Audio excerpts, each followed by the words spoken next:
बच्चों, online math classes में आपका स्वागत है। देखिए, हम चैप्टर नंबर 4 करा रहे थे आप लोगों का, और शायद एग्जाम्पल नंबर फर्स्ट करा भी दिया था मैंने।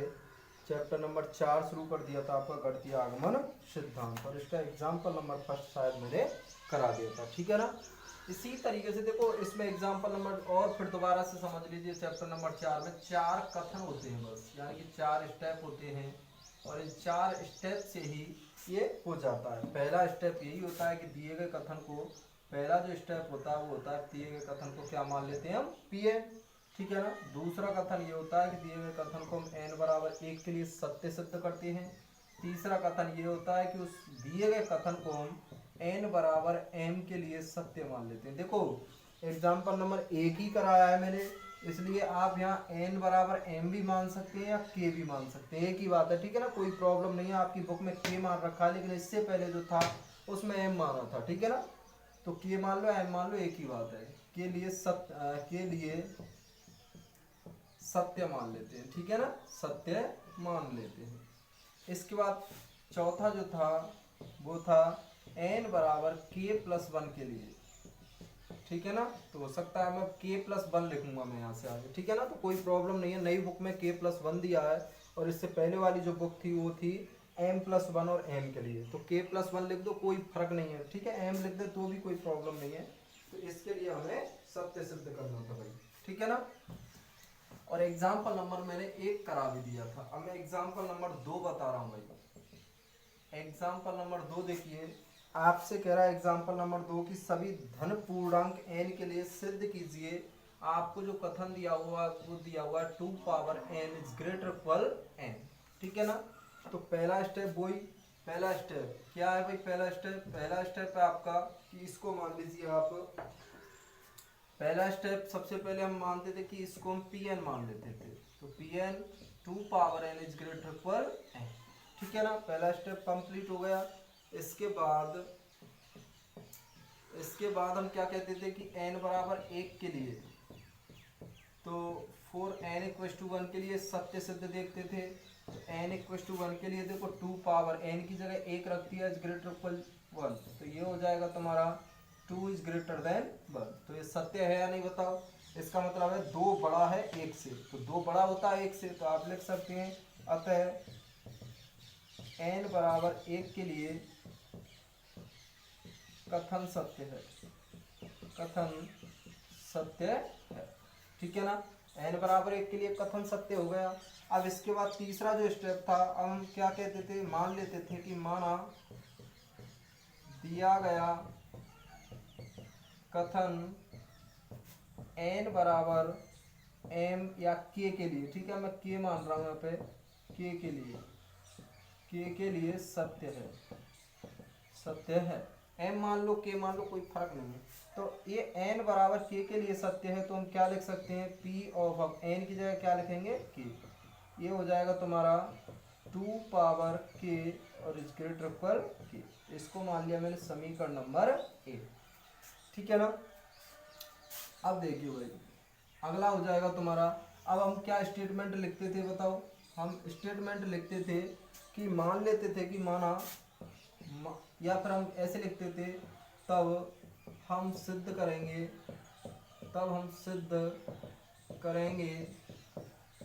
कि कथन n बराबर k+1 के लिए सत्य है। ठीक है ना, ये सिद्ध करेंगे। तो इसको सिद्ध करने के लिए हम क्या करेंगे, देखिए अब कथन क्या लिखेंगे, p of k+1 2 power k+1 is greater than k+1। ठीक है ना, अब इसको हमें सिद्ध करना है। तो देखो भाई, हम इससे पहले जो एग्जांपल नंबर फर्स्ट बताया था उसमें मैंने बताया था आप लोगों को कि यहाँ से LHS ले लेते हैं, और LHS सेम RHS ले आते थे, किससे, समीकरण 1 की सहायता से। लेकिन यहाँ पे LHS और RHS नहीं ले सकते हैं, क्योंकि यहाँ पे तो ग्रेटर देन का चिन्ह, बराबर का चिन्ह नहीं है। यदि बराबर का चिन्ह होता तो हम LHS ले लेते और इसको ले आते, लेकिन बराबर का चिन्ह नहीं है, किसका, ग्रेटर देन का। तो तुम्हें इस स्टेटमेंट को पूरे को ही प्रूफ करना है। तो देखो, इस तरीके के सभी क्वेश्चनों को ध्यान रखना, डायरेक्ट समीकरण 1 की सहायता लेते हैं, समीकरण 1 से समीकरण 1 से सिद्ध करते हैं इसको। तो समीकरण 1 क्या है तुम्हारा, समीकरण 1 है 2 power n is greater equal n, ठीक है ना। समीकरण 1 जो है 2 power k is greater equal k, ठीक है ना। तो इसमें दोनों ओर 2 से गुणा करने पर देखो 2 का ही गुणा क्यों किया है, क्योंकि हमें मालूम है कि यहाँ पे k+1 लाना है, तो 2 की घात k तो है ही है, 2 का गुणा और कर देंगे तो इंटू में 2 आ जाएगा, जिससे 2 की पावर 1 है। यदि इन दोनों बेस सेम होते तो घात जुड़ जाती है, तो देखो इसलिए किया था। ये हो जाएगा 2 इंटू 2 पावर, या ऐसे कर लीजिए, इज ग्रेटर इक्वल 2k। इसकी घात देखो 2 का गुणा कर दिया और इधर भी 2 का गुणा कर दिया, 2 पर घात क्या, एक। जब आधार समान होते हैं तो उनकी घातें जुड़ जाती है। तो इसको मैं ऐसे नहीं लिख सकता हूँ 2 power k+1 is greater equal 2k। बताइए 2k लिख सकता हूँ।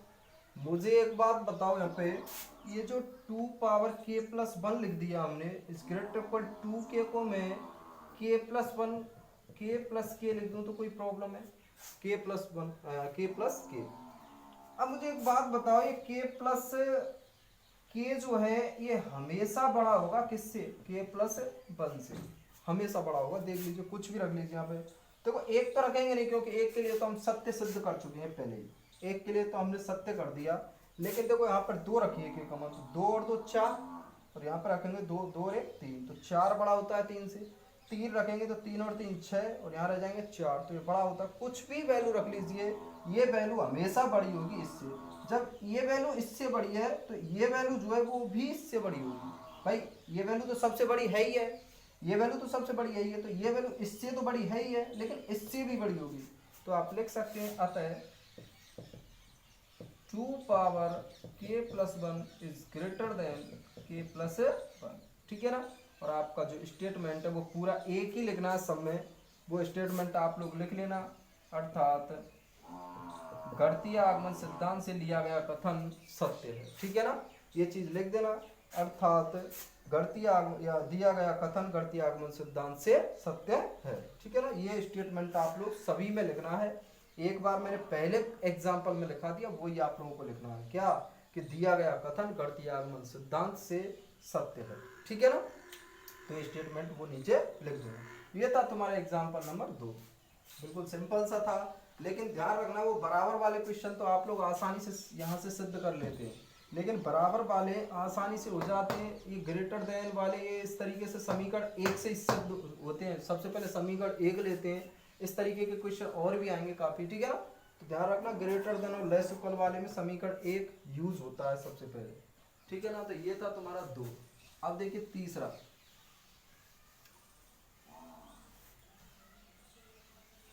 देख लीजिए भाई। तीसरा है सभी पूर्णांक n इज ग्रेटर इक्वल 1 के लिए सिद्ध कीजिए। एग्जाम्पल नंबर 3 हमें सिद्ध करना है 1/1 into 2 plus 1/2 into 3 plus 1/3 into 4 plus dot dot dot plus 1/n into n+1, ठीक है ना। और बराबर में दिया हुआ है तुम्हें, बराबर में क्या सिद्ध करना भाई, बराबर में सिद्ध करना है तुम्हें n/n+1। बिल्कुल सरल सा है एकदम, कोई प्रॉब्लम नहीं है भाई इनमें। अब देखिए तुम्हें किस तरीके से करना है, आपको ये दिया हुआ है, ठीक है ना। तो सबसे पहला जो कथन हमने आपको बताया था स्टेटमेंट, वो कैसे बताया था कि दिए गए कथन को हम क्या मान लेते हैं, P ऑफ n। क्या दिया हुआ है 1/1 into 2 plus 1/2 into 3 plus 1/3 into 4 plus dot dot dot plus 1/n into n+1। और बराबर में क्या सिद्ध करना है, n+1। पहला स्टेप कंप्लीट। अब क्या करते हैं हम n बराबर 1 के लिए, n बराबर 1 के लिए इसको सत्य देखते हैं। तो n बराबर 1 के लिए LHS क्या है तुम्हारी 1/n इंटू n+1, इसमें रख दीजिए इसमें रखेंगे तो ये हो जाएगा 1, n की जगह 1, 1 प्लस 1, फाइनली क्या हो गया 1/2। ठीक है ना। इसके बाद RHS देखिए,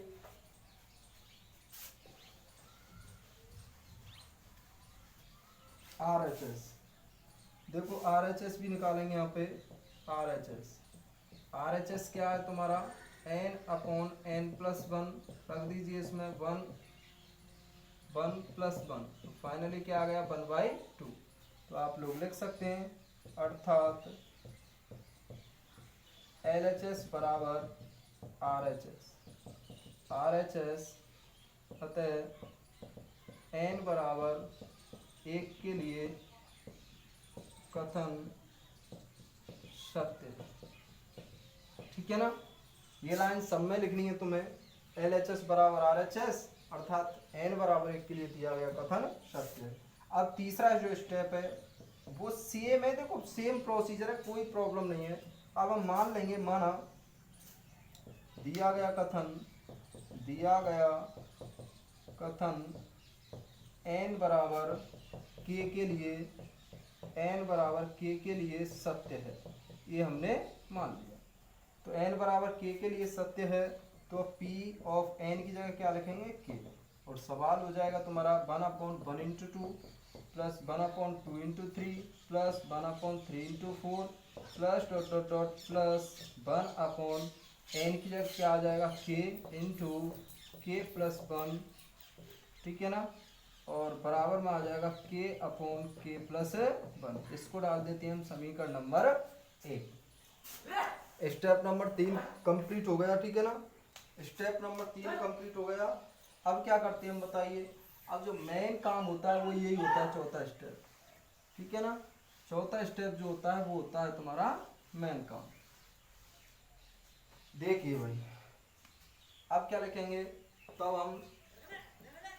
हम सिद्ध करेंगे। क्या सिद्ध करेंगे, सिद्ध करेंगे कि दिया गया कथन n बराबर k+1 के लिए सत्य है। ठीक है ना। ये सिद्ध करेंगे हम, n बराबर k+1 के लिए सत्य सिद्ध करेंगे।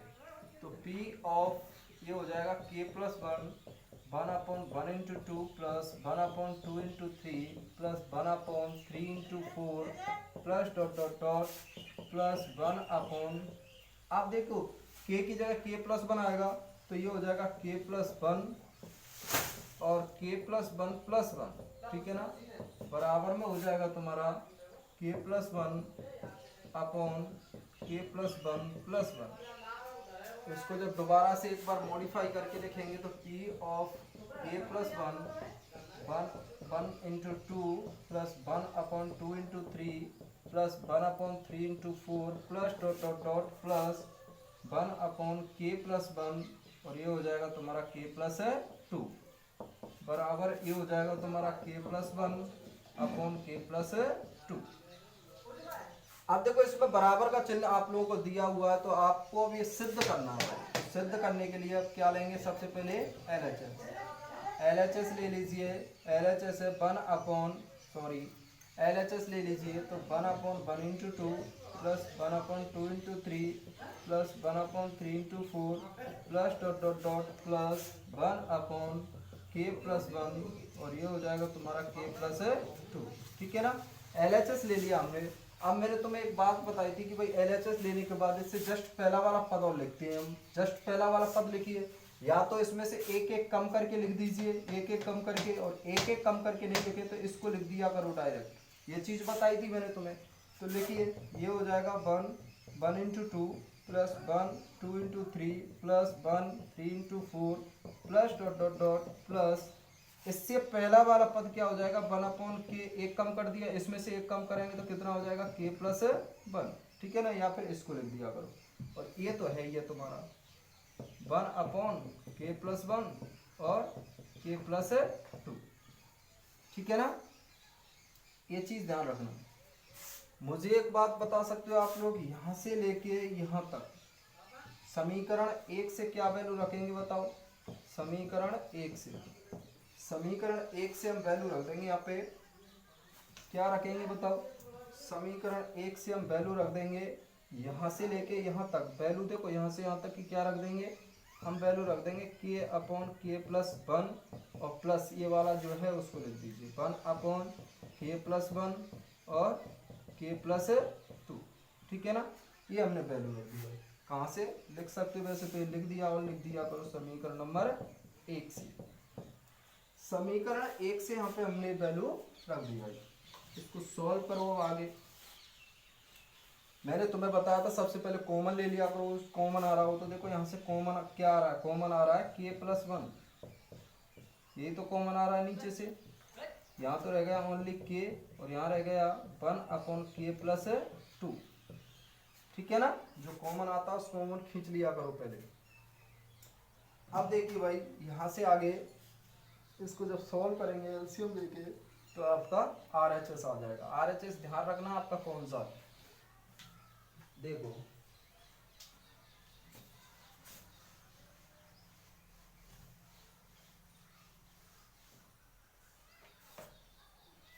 ये हो जाएगा तुम्हारा वन अपॉन के प्लस वन, एलसीएम लेंगे के प्लस टू आ जाएगा एलसीएम, तो ये हो जाएगा तुम्हारा के इंटू के प्लस वन, सॉरी के प्लस टू और plus one LCM, one upon के प्लस वन, ठीक है ना, इनटू ये हो जाएगा तुम्हारा के स्क्वायर प्लस टू के और प्लस वन, और अपॉन में क्या है तुम्हारा के प्लस टू, ऊपर देखेंगे तो वन अपॉन के प्लस वन, ये जो है ये के प्लस वन का स्क्वायर बन गया और नीचे क्या है के प्लस टू, इस एक स्क्वायर से कैंसिल हो गया, क्या आ गया तुम्हारा के प्लस वन और नीचे क्या के प्लस टू, यही क्या था तुम्हारा RHS, ठीक है ना। देखो ये रहा, ठीक ये था, आप लिख सकते हैं अतः गणितीय आगमन सिद्धांत से लिया गया कथन सत्य है। ये जो है हर सवाल में लिखेंगे आपको, ठीक है ना। ये था तुम्हारा एग्जाम्पल नंबर 3, काफी अच्छा था भाई एग्जाम्पल नंबर 3, मोस्ट था, ठीक है ना, एग्जाम्पल नंबर 3। अब देखिए एग्जाम्पल नंबर 4, इसको देख लेना, काफी मोस्ट एग्जाम्पल है आप लोगों का। अगला देखिए,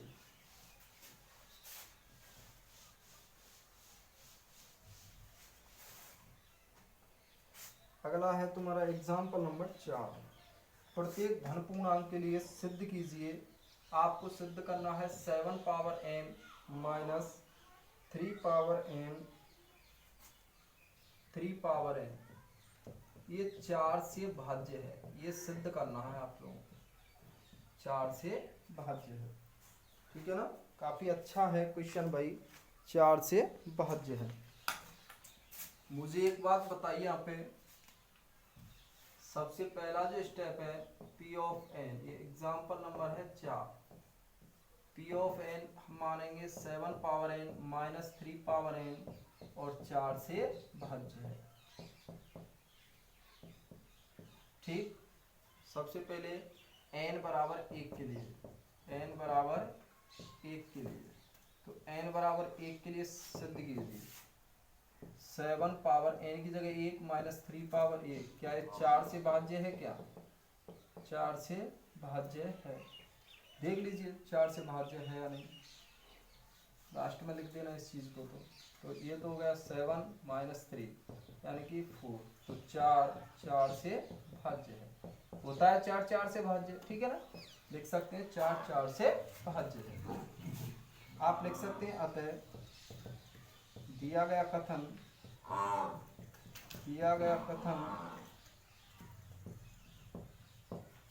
n बराबर 1 के लिए सत्य है, ठीक है ना, n बराबर 1 के लिए सत्य है,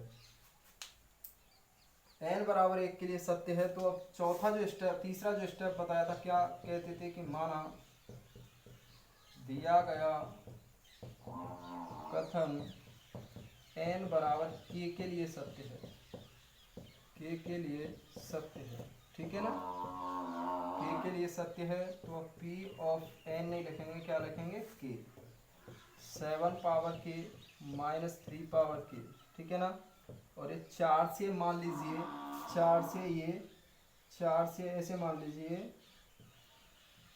4 से ये किसी ऐसे मान लीजिए 4 से ये पी बार विभाजित है मान लीजिए, ठीक है ना।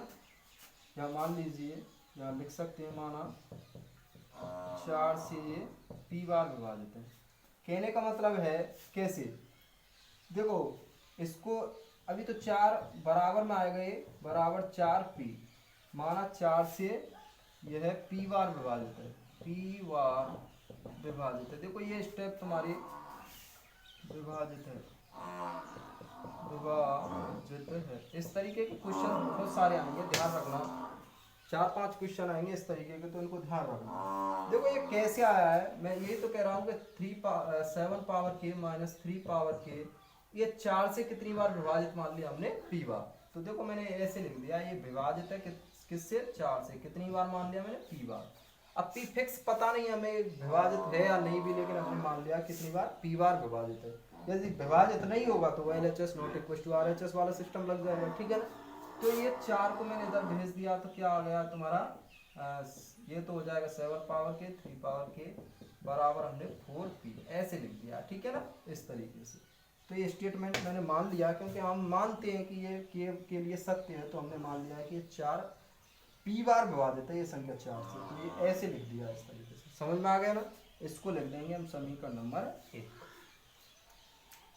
अब देखिए भाई अगला चौथा वही वाला स्टेप आएगा आपका। चौथा जो स्टेप आएगा अब हम सिद्ध करेंगे, ठीक है ना। तब हम सिद्ध करेंगे कि कथन n बराबर k+1 के लिए सत्य है, k+1 के लिए सत्य। लिख देना, ये पूरी लाइन लिख दिया करो। तो ये हो जाएगा p of k+1 7 power k+1 minus 3 power k+1। और इसको सिद्ध करना है कि ये 4 से भाज्य है, भाज्य। अब ये सिद्ध करना है तुम्हें कि ये संख्या 4 से भाज्य है या नहीं। तो इस तरीके के देखो क्वेश्चन काफी आएंगे, ध्यान रखना। एक ही तरीका है, अलग अलग तरीके के क्वेश्चन है इसमें। बराबर वाले तो हो ही जाते हैं, बराबर वाले तो बिल्कुल सिंपल होते हैं, लेकिन जो ग्रेटर देन वाले, विभाजित वाले, भाज्य वाले, ये थोड़ी सी प्रॉब्लम डालते हैं। तो ग्रेटर देन वाले में तो ध्यान रखना समीकरण 1 लेना यूज में सबसे पहले, और भाज्य वगैरह वाले में इनमें ध्यान रखना। तो देखो इनमें एक स्टेप आता है, काम क्या आता है, इसको मैं ऐसे नहीं लिख सकता हूं, इंटू 7 माइनस 3 पावर के इंटू 3। तुम्हें ध्यान रखना है यहाँ पे, इस तरीके के क्वेश्चन बहुत आएंगे, लेकिन ये 2 अंक ध्यान रखने। तुम्हें जो भी आए, जैसे किसी में 8-6 आ गया, 8-6 8-6 8-6 ऐसे 8-8-6-6 इस तरीके से। तो जो भी अंक आए आपको ऐसे ही ध्यान में रखना। आपको एक 7 पावर के इंटू 3 इधर वाले पे, या तो के इधर वाले पे लगा लो, कैसे भी कर लेना गुणा। तो या तो इधर वाले पे के लगा लो और इधर वाले को बिना के रहने दीजिए, या तो इसका, या फिर ऐसे भी कर सकते हैं 7 इंटू 3 पावर के का गुणा को जोड़ने व घटाने पर, जोड़ने व घटाने पर।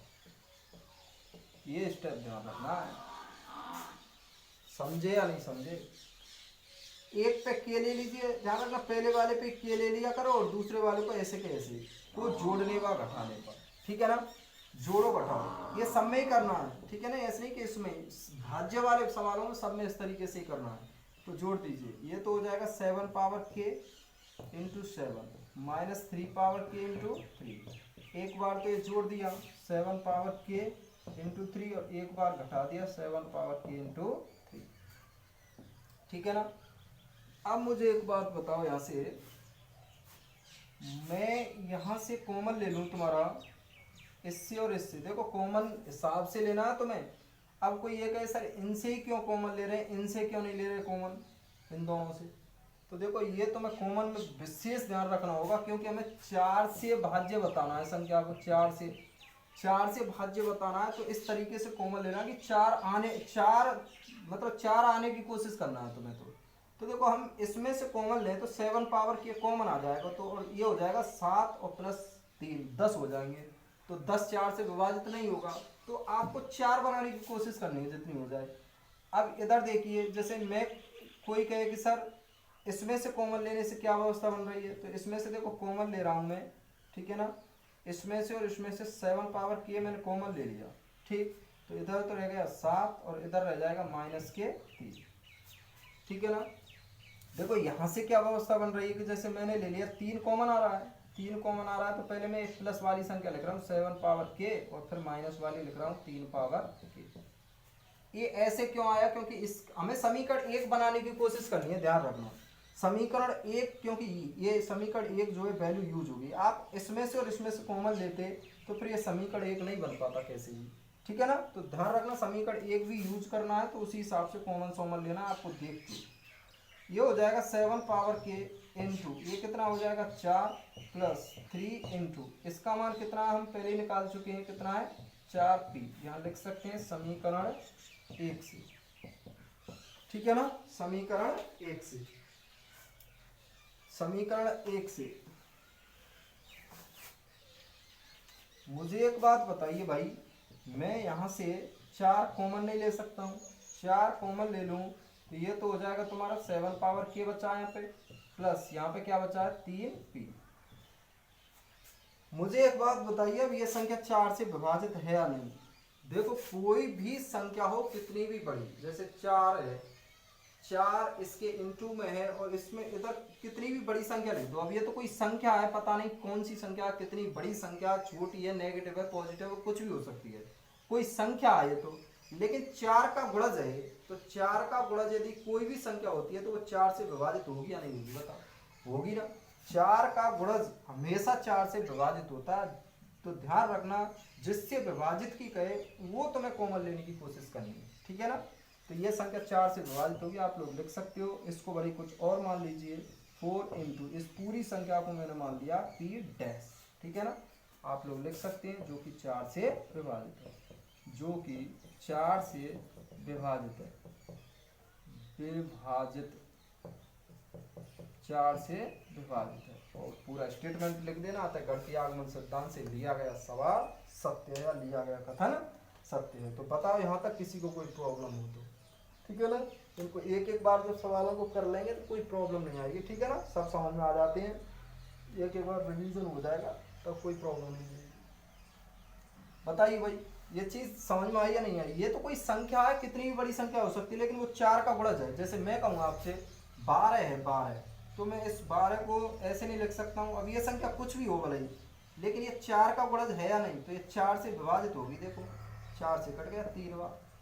तो तुम्हें इस संख्या पे ज्यादा जोर नहीं देना है कि ये क्या संख्या है, कुछ भी हो, लेकिन वो कितने का गुणज है 4 का, ठीक है ना। तो 4 का गुणज है, तो आप लोग लिख सकते हैं कि ये 4 से विभाजित होगी। और एक ये स्टेप ध्यान रखें, आप तो ऐसे पहली वाली संख्या को के ले लें और दूसरी वाली संख्या को सिंगल ले लें, वो एक बार जोड़ दो एक बार घटा दो, या फिर ऐसे भी ले सकते हैं, ठीक है ना। किसी भी तरीके से आप लोगों को ये सॉल्व करना है। तो बताइए कोई प्रॉब्लम हो तो यहाँ तक भाई। ये थे एग्जाम्पल नंबर 4 तक। अब आगे एग्जाम्पल में आगे कराऊंगा, आप लोगों को यहाँ तक कर लेना है। और सवाल आप लोग करते जाना, ध्यान रखना, ठीक है ना। सवाल आप लोग करते जाना, सवाल बिल्कुल सिंपल है इसके। तो बाकी का भाई मैं आगे कराऊंगा, ठीक है ना। काफ़ी आज के लिए इतना ही, ठीक है, आगे कराएंगे और